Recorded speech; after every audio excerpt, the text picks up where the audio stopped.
तो दोस्तों अगर आपने इस तरीके के क्वेश्चन छोड़े बोर्ड एग्जाम में तो आपको समस्याएं हो सकती हैं। तो चलिए देखिए आज हम लेक्चर लेके आए हैं दूसरा, जो हमारा एक्सरसाइज 3.2 है, इसका लेक्चर 2 है आज। उस लेक्चर 2 में हम कोशिश करेंगे कि जो हमारे सभी क्वेश्चन बचे हैं वो हम इसमें सॉल्व कर लें। नहीं तो अगर ज्यादा समस्या रहेंगे तो एक आगे बना देंगे, क्या ही समस्या है, कोई समस्या नहीं है। सीखना आना चाहिए, लेक्चर चाहे 10 हो जाए 20 हो जाए, क्या ही समस्या है। तो देखिए इस क्वेश्चन को हम पढ़ते हैं। देखो इस क्वेश्चन में कह रहा है 2x प्लस 3y बराबर 11 और 2x माइनस 4y बराबर माइनस के 24 को हल कीजिए। अब देखो इसने ये नहीं कहा है कि प्रतिस्थापन विधि से करना है या विलोपन विधि से करना है, तो हम जौन सी मन में चाहे कौन सी लगा सकते हैं। ठीक है, ज्ञात की हल कीजिए और इससे m का वह मान ज्ञात कीजिए जिसके लिए y बराबर mx प्लस 3 हो, ये प्लस है। तो हमारी हैशटैग लाइन क्या है? हैशटैग लाइन यही है कि सवाल सॉल्व करने से पहले हमें सवाल अच्छे से पढ़ना आना चाहिए। तो देखिए हम इसे सॉल्व करते हैं। अब देखो पढ़ लिया हमने, वो कह रहा है इन दोनों को सॉल्व करो, x और y की वैल्यू निकालो, उसके बाद यहाँ y की वैल्यू रखो, यहाँ x की वैल्यू को, तो वहां से तुम्हें m की वैल्यू कुछ मिलेगी, वो बतानी है हमें m की वैल्यू क्या मिलेगी। तो चलो देखो हम इसे करते हैं हल। ठीक है, ठीक है भाई साहब, हल। पहली समीकरण क्या है हमारी? पहली समीकरण है 2x प्लस 3y बराबर के क्या, ये समीकरण एक। दूसरी है हमारी 2x माइनस के 4y बराबर के माइनस के 24, ये है हमारी समीकरण नंबर 2। अच्छा अब देखो जो हमने कल सीखा था कि यहाँ से एक की वैल्यू निकाल के दूसरे में रख के x की वैल्यू निकालते थे या y की वैल्यू रख के निकालते थे, उस तरीके से। लेकिन मुझे एक चीज दिखा रही है, देखो यहाँ भी 2x है, यहाँ भी 2x है। अगर मैं ऊपर वाले 2x में से नीचे वाला 2x घटा दूं तो ये दोनों खत्म हो जाएंगे, केवल हमारी y में कुछ ना कुछ बचेगा। बचेगा नहीं बचेगा? तो हम ऐसा ही करेंगे, हम लिखेंगे समीकरण 1, ये होती है विलोपन विधि, समीकरण 1 माइनस समीकरण 2 कर दो। समीकरण 1 माइनस 2 क्या है? देखो तो पहली समीकरण क्या थी? 2x प्लस के 3y माइनस, ये लेफ्ट हैंड साइड वाले लेफ्ट हैंड साइड में घटते हैं, राइट हैंड साइड वाले राइट हैंड साइड में घटते हैं। समीकरण 1 में से इसमें से ये जाएगा तो ये जाएगा 2x माइनस के 4y बराबर, ऊपर कितने थे 11 माइनस माइनस के 24, मतलब इधर वाली साइड से घटेगी, इस वाली साइड से घटेगी। हम डायरेक्ट घटा काट सकते थे लेकिन उसमें आपको समस्या होती, तो मैं आपको इस तरीके से करके दिखा दे रहा हूँ कि कैसे करते हैं। तो ये देखिए 2x प्लस के 3y, ये माइनस के 2 अंदर गुणा हुए तो ये होगा माइनस के 2x माइनस माइनस प्लस, तो प्लस के 4y बराबर 11 प्लस के 24, माइनस माइनस प्लस हो जाएगा। ठीक है, तो ये देखिए ये 2x प्लस के, ये माइनस के खत्म हो गए। अब ये 3y और प्लस के 4y कितने हो गए? 7y बराबर, ये कितने हो गए? ये होगा हमारे 35। तो ये 7 कहाँ जाएंगे? बटे में, तो y बराबर कितने हो गए? 35 बटे 7, तो 7 पंजे 35, तो y की वैल्यू कितनी आई? 5। y की वैल्यू 5 आई। अब जब y की वैल्यू 5 आ गई तो लिख दो y का मान, कोई सी एक समीकरण में रख दो, समीकरण 1 में रख दो। 1 में रखने पर y का मान समीकरण 1 में रखो तो 1 क्या है? 2x प्लस 3, y की जगह 5 बराबर के 11, तो 2x प्लस के 5 15 बराबर के 11, तो 2x बराबर कितने हो गए? 11 माइनस के 15, ये 15 उधर जाके किसको हो जाएंगे? माइनस के हो जाएंगे। तो 2x बराबर कितना आ रहा है? 2x बराबर आया माइनस के 4, 2 से काटो, 2 दूनी 4, तो x बराबर कितने आ रहा है? माइनस के 2। ये जो संख्या है निकल के, या ये जो वैल्यू निकल के आई हमारी y की और x की, उसे हमें किस में पुट करना है? इस वाले समीकरण में। समीकरण क्या है? y बराबर mx प्लस के 3, तो रखो, देखो y की जगह कितना रखने हैं? 5 बराबर, m की वैल्यू तो हमें ज्ञात करनी ही है, x की वैल्यू माइनस 2 आई थी, ये जो 3 प्लस के हैं ये इधर जाके किसको हो जाएंगे? माइनस के, तो 5 माइनस 3 बराबर, माइनस के 2 से m की गुणा हुई तो ये माइनस के 2m हो गए। अब यहाँ से कितने बच रहे हैं? 2 बराबर माइनस के 2m, तो m बराबर ये 2 एकम 2, या फिर ऐसे करते हैं माइनस के 2 बटे, इस तरीके से। तो m की वैल्यू कितनी आ रही है? माइनस के 1। तो ये हमारा आंसर है फाइनली डब्बे के अंदर। आंसर को हमेशा डब्बे के अंदर बंद करके लिखना है, जिससे कि टीचर को समझ में आए कि हाँ ये आंसर लिखा है बंदे ने। ठीक है, तो दूसरा क्वेश्चन ये था, देखो बहुत ही आसान था, कुछ नहीं करना था इसमें, केवल x और y की वैल्यू यहाँ से सॉल्व करके इस समीकरण में रखनी थी, और इस समीकरण में रखने के बाद जो भी हमारा आंसर निकल के आएगा वो m का आंसर निकल के आएगा। ठीक है, तो देखिए दूसरा क्वेश्चन हो गया। अब हम चलते हैं तीसरे क्वेश्चन की ओर। तीसरे क्वेश्चन में क्या है, इसके पार्ट है तीसरे क्वेश्चन में। अच्छा, सबसे पहले इसे आप स्क्रीनशॉट ले लें या इसे नोट कर लें। ठीक है, तो चलिए, तो देखिए हम आ गए तीसरे क्वेश्चन के पहले पार्ट पे। तीसरे क्वेश्चन में लगभग 5 से 6 पार्ट है, तो सबसे पहले हम पहला पार्ट करेंगे। तो देखिए सबसे पहले तीसरा क्वेश्चन क्या कह रहा है। तीसरा क्वेश्चन कह रहा है कि निम्न समस्याओं में रैखिक समीकरण युग्म बनाइए। सबसे पहले क्या बनाना पड़ेगा हमें, रैखिक समीकरण युग्म, और उसके हल प्रतिस्थापन विधि द्वारा ज्ञात कीजिए। अब इसमें देखो एक चीज ध्यान से देखो, इसमें उसने खुद बोला है कौन सी विधि हमें लगानी है, प्रतिस्थापन विधि। प्रतिस्थापन विधि के अलावा हमें कोई सी विधि यूज नहीं करनी है, सबसे पहली बात। दूसरी बात यह है कि हमें समीकरण बनाना है। तो देखो जैसा हमारा कह रहा है क्वेश्चन वैसे ही हम चल रहे हैं। क्वेश्चन कह रहा है दो संख्याओं का अंतर 26 है और एक संख्या दूसरी संख्या की 3 गुनी है, तो उन्हें ज्ञात कीजिए। तो सबसे पहले मान रहे हैं हम, माना पहली संख्या, माना पहली संख्या क्या है, x है। ठीक है, दूसरी संख्या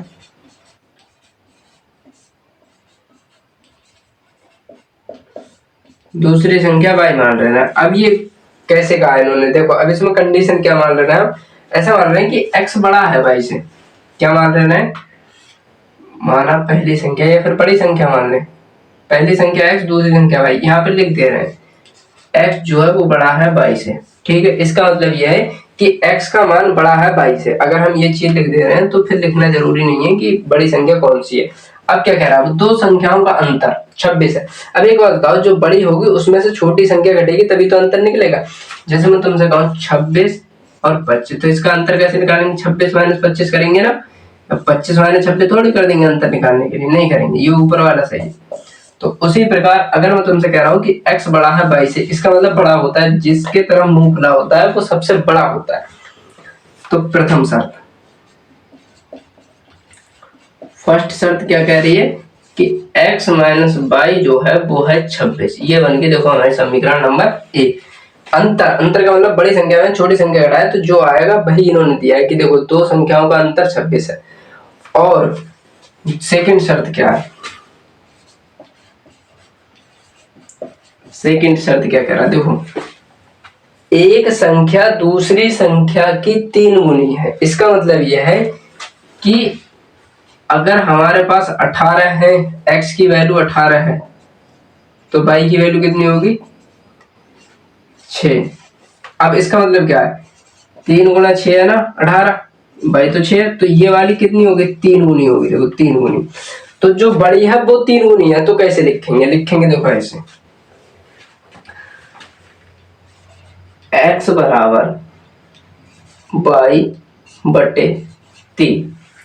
क्या मतलब है इसका, क्या मतलब है, बटे में लिखेंगे या गुणा में लिखेंगे, गुणा में लिखेंगे। देखो कैसे, x बराबर 3y, जैसे यहाँ पे मैं तुम्हें समझा रहा हूँ। अच्छा देखो, अगर मैं x बराबर y लिखूं तो क्या 18 बटे 6 होगा, नहीं होगा। अगर मैं इसको 3 से गुणा कर दूं तब हो जाएगा। देखो 18 बटे 6 3 18। तो उसी प्रकार ये 3 गुनी थी ना, x जो बड़ी थी, तो बड़ी वाली संख्या तो 3 गुनी होगी। अब ये पहले से 3 गुनी थी, कहने का मतलब अगर ये 18 थी और ये वाली 6 थी, अब अगर मैं इसको और 3 गुना करता तो 18 3 54 हो जाती है। 54 बटे 6 नहीं होता। और बराबर का चिन्ह का मतलब ये होता है कि जितनी वैल्यू यहाँ है x का या y का मान, जो भी मान यहाँ वही मान यहाँ होना चाहिए, इसलिए हमने लिखी है x बराबर 3y। ये बन गया हमारे समीकरण नंबर 2। बस अब समीकरण नंबर 1 2 देखो कितनी आसान बन गई, बस कर ले रहे हैं हम इससे सॉल्व। तो सम रख दे रहे हैं यहाँ से x का मान समीकरण 1 में रखने पर 2 से मान रख दो। अब कैसे रख रहे हैं, क्योंकि देखो ये उसने कहा है ना प्रतिस्थापन, तो प्रतिस्थापन का मतलब होता है एक सा मान निकाल के दूसरे में रखना। समीकरण 1 में रख दो भाई। तो x के बराबर क्या है 3y माइनस के y बराबर 26। तो 2y बराबर कितना आ रहा है, यहाँ आ रहा है 26। तो y बराबर कितना आ रहा है 13। y बराबर कितना आ रहा है 13। ये उधर जाके डिवाइड होगा तो 13 आ रहा है। ठीक है, y का मान कितना आ रहा है 13। अब y का मान 13 आ रहा है तो x का मान कितना आएगा, देखो अब यहाँ से लिखो y का मान समीकरण 2 में। y का मान समीकरण 2 में रख दो तो x बराबर 13 गुणा 3, 3 गुनी थी ये, तो 13 3 39। तो देखो आ गया सही। अब x का मान 39 रखो तो ये 13 13 39 आएगा दोनों का बराबर, तो 3 गुनी होगी नहीं होगी, ये देखो कंडीशन सेटिस्फाई कर रही है। अब अगर मैं इसको ऐसे लिख देता जैसे 39 बराबर 13 आता है ये केवल, तो क्या ये बराबर है? नहीं है। इसे बराबर करने के लिए 3 से गुणा करना है, इसीलिए हमने 3 गुनी ये की थी। ठीक है, समझ में आ गई होगी आई होप।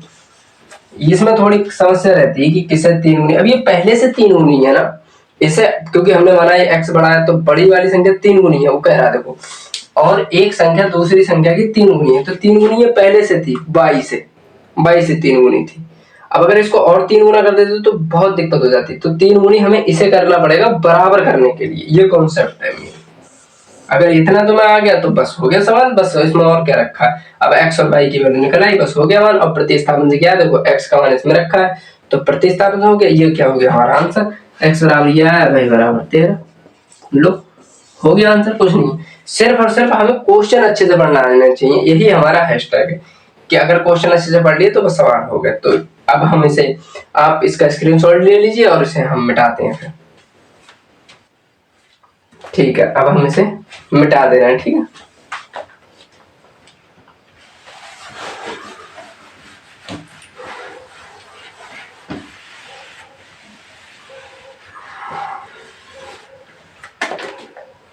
तो देखिए दूसरा पार्ट क्या कह रहा है। दूसरा पार्ट बहुत ही आसान, देखो क्या कह रहा है। कह रहा है दो संपूरक कोणों में बड़ा कोण छोटे कोण से 18 डिग्री अधिक है, उन्हें ज्ञात कीजिए। अच्छा कोई बात नहीं, वही देखते हैं। अच्छा ये देखो संपूरक कोण कौन से होते हैं, जिनका योग कितना होता है 180, वो संपूरक होते हैं। और पूरक वो होते हैं जिनका 90 होता है। आई होप ये बात आपको पता होगी। तो चलिए अब हम इसे सॉल्व करते हैं। अब वो क्या कह रहा है, बड़ा कोण छोटे कोण से 18 अधिक है, लेकिन सबसे पहले हल क्या माना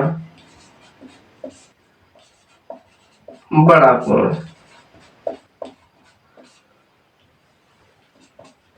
x तथा छोटा कोण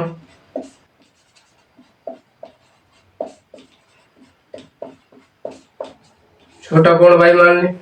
अच्छा अब संपूरक, ये दोनों कैसे हैं, दोनों संपूरक हैं, दो संपूरक कोणों में, तो ये दोनों संपूरक है, तो इसका मतलब x प्लस वाई बराबर सबसे पहले 180 डिग्री होना चाहिए। ये बन गया हमारी समीकरण नंबर 1। ठीक है, अब जो दूसरी शर्त कह रहा है, ये क्या थी फर्स्ट शर्त। अब जो दूसरी शर्त है सेकंड, वो देखो क्या है।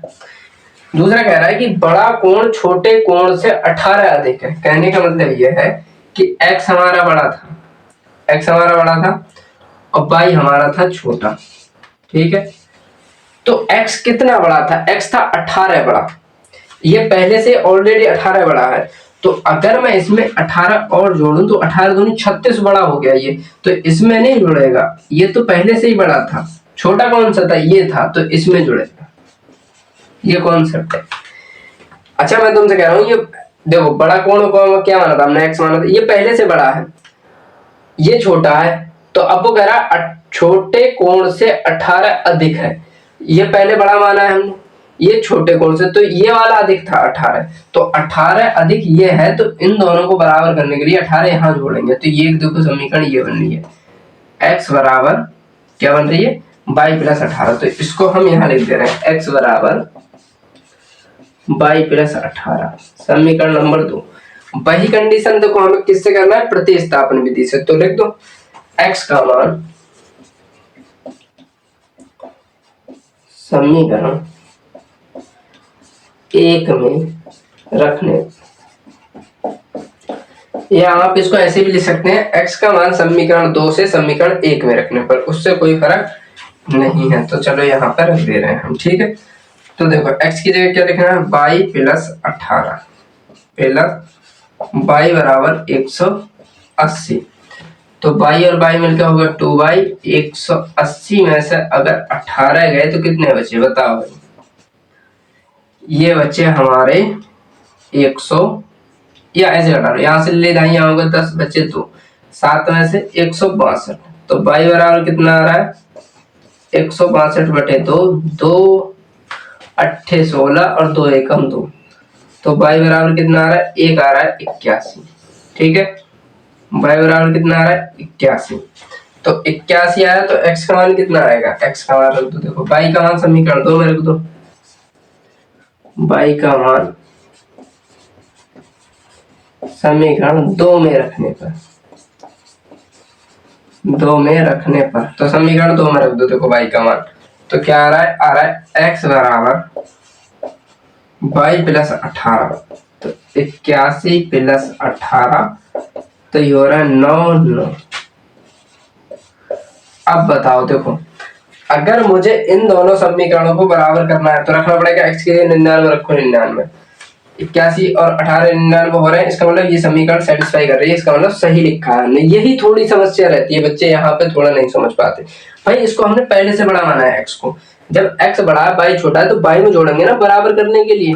ठीक है, तो इसे आप स्क्रीनशॉट ले लीजिए, मैं थोड़ा सा हट जा रहा हूँ, उसके बाद हम करेंगे इसका तीसरा पार्ट देखते हैं क्या कह रहा है। ये तीसरा क्वेश्चन बहुत ही आसान है, और देखिए क्या कह रहा है। तीसरा क्वेश्चन कह रहा है, एक क्रिकेट टीम के कोच ने 7 बल्ले तथा 6 गेंदे 3800 रुपए में खरीदी। ठीक है, बाद में उसने 3 बल्ले तथा 5 गेंदे 1750 रुपए में खरीदी। प्रत्येक बल्ले और प्रत्येक गेंद का मूल्य ज्ञात क्या करना है, प्रत्येक गेंद और प्रत्येक बल्ले। तो जैसा उसने पूछा है वैसा ही हम कर रहे हैं, तो देखो इसे लिखते हैं हल। सबसे पहले क्या पूछा उसने, प्रत्येक बल्ले, तो लिखेंगे प्रत्येक बल्ले माना तो लिखना भूल ही गए भाई साहब, कोई बात नहीं, लिख ले रहे हैं माना प्रत्येक बल्ले का मूल्य x रुपए तथा प्रत्येक गेंद का ही पूछना है ना, गेंद का मूल्य क्या मान ले रहे हैं, 22 रुपए।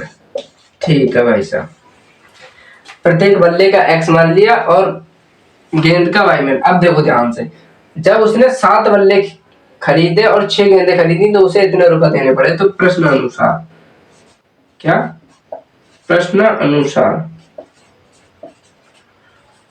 या फिर प्रथम शर्त लिख दो। क्या, प्रथम शर्त क्या है, उसने बल्ले कितने खरीदे, 7 बल्ले खरीदे और प्रत्येक बल्ले का मूल्य है x रुपए, तो 7x प्लस 6 गेंदें खरीदी तो 6y, क्योंकि प्रत्येक गेंद का मूल्य y रुपए, बराबर उसने कुल कितने रुपए दिए, 3800। ये बन गई समीकरण नंबर 1। दूसरी पे आ जाओ, 3 बल्ले 5 गेंदें, मतलब 3x प्लस के 5y बराबर कितने, 1750 रुपए। ये बन गया हमें समीकरण नंबर 2। अब देखो ये दोनों समीकरण बन गए, अब केवल हमें इसे क्या करना है, सॉल्व करना है। सॉल्व भी किस विधि से करना है, प्रतिस्थापन विधि से। तो मैं क्या करूंगा, यहां से देखो ध्यान से, मैं समीकरण 2 से 1 की वैल्यू निकाल के दूसरे में रख दे रहा हूं। तो समीकरण 2 से अगर मैं x की वैल्यू निकालूं तो ये आएगा 1750 माइनस के 5y इधर भेज दूंगा, 3 यहां से हटेंगे, कहां पहुंच जाएंगे, इस पूरे के बटे में। ये होगी हमारी समीकरण नंबर 3। अब x का मान समीकरण 3 वाला रख दे रहा हूं, 2 से निकाला है तो पहली में रख दे रहा हूं, तो यहां पर लिख दे रहा हूं x का मान समीकरण 1 में रखने पर। ठीक है, 1 में रखने पर भाई रख दो समीकरण 1 में। तो समीकरण 1 क्या, 7 बटे x के लिए कितने, 1750 माइनस के 5y बटे 3 प्लस 6y बराबर 3800। ठीक है भाई, इसे सॉल्व करो, देखो कैसे करेंगे। मैं क्या कह रहा हूं, इन 7 के अंदर मल्टीप्लाई कर दो, तो 7 की 0 से हुई 0, 7 पंजे 35 के 5, हाथ से लगे 3, 7 सत्ते 49, 49 3 होते हैं 52, बच्चे 5, 7 एकम 7, 7 5 12, माइनस 7 पंजे 35y बटे 3 प्लस के हो रहे हैं 6y बराबर 3800। अब क्या करो, देखो इनका एलसीएम ले लो, तो ये 3 कहां पहुंच जाएंगे, इसके गुणा में, तो ये आ रहा है 12 250 माइनस के 35y प्लस के इन दोनों का एलसीएम कितना आया था 3 आया था। 3 का और 1 का एलसीएम 3 आया था। अब इसका तो 3 से भाग गया, 1 गया तो पूरे मोड़ा हुआ कोई फर्क नहीं पड़ा, लेकिन 6 तियां 18y। ये आप देख लेना कि ये मैंने कैसे किया है। और ये 3 वाले उधर जाके किस में हो जाएंगे गुणा में, ठीक है। तो ये भी लिख दी देखो मैंने। अब क्या बचा हमारे पास, इसे मिटा दूं मैं। 12 2 5 माइनस के, अच्छा 18 दूनी 36 होते हैं, तो यहाँ पे बचे माइनस के 17y। माइनस के 35y में से 18y अगर हम जोड़े तो माइनस के 17y बचे। ये कितने हो रहे हैं 1 0 2 0, 3 अट्ठे 24 के 4 हासिल लगे 2, 3 3 9 9 2 11, इतने हो रहे हैं, ठीक है भाई। अब इसको ले जाके इधर घटा दो, तो यहाँ पे क्या बच रहे हैं माइनस के 17y बराबर माइनस के 12,250। अच्छा अब इन्हें घटाओ, देखो क्या बच रहा है। तो ये वाली संख्या ज्यादा है तो माइनस की बचेगी, देखो तो यहाँ घटा ले, ऐसे घटा ले रहे हैं, ठीक है। 0 5 यहाँ से ले लिया, यहाँ पे होगा 12 12 4 का 8, तो कितने आ रहे हैं माइनस के 850। माइनस से माइनस खत्म, 17 पंजे 85 होते हैं क्या, 7 पंजे 35, 17 पंजे, हाँ 17 पंजे 85, तो 17 पंजे 85, तो y बराबर कितना आ रहा है 50। y बराबर कितना आया 50 रुपए। तो देखो अब हमारी जगह की थोड़ी सेटिंग पड़ रही है, तो जगह हम यहाँ पे बना ले रहे हैं, ठीक है। y बराबर कितना आया 50। अब y का मान अगर हम समीकरण इसमें रख दें, किसमें 3 में, तो यहाँ पे लिख दो y का मान समीकरण 3 में, समीकरण 3 में रखो। देखो तो x बराबर क्या आ रहा है 17 50 माइनस के 50 आया, 50 50 55 25 250 बटे 3, तो ये कितना आ रहा है देखो 0 0, यहाँ पे बचे 5, यहाँ पे इतना 3 पंजे 15, x बराबर 500। तो जो हमारा x क्या माना था हमने बल्ले का मूल, तो एक बल्ले का मूल तो अतः करके कैसे लिखेंगे, अतः करके लिख देंगे। देखो कैसे लिखेंगे, अतः एक बल्ले का मूल कितना आया 50 रुपए, और एक गेंद का मूल आया वो सॉरी एक बल्ले का मूल आया 500 और एक गेंद का मूल आया 50 रुपए। तो इस तरीके से हम आगे लिख देंगे, हमारे पास जगह नहीं है, नहीं तो हम आपको लिख के दिखा दें, तो वो आप खुद से लिख लेना, इतनी समस्या नहीं है। तो आप इसका स्क्रीनशॉट लीजिए, फिर हम इसका दूसरा जो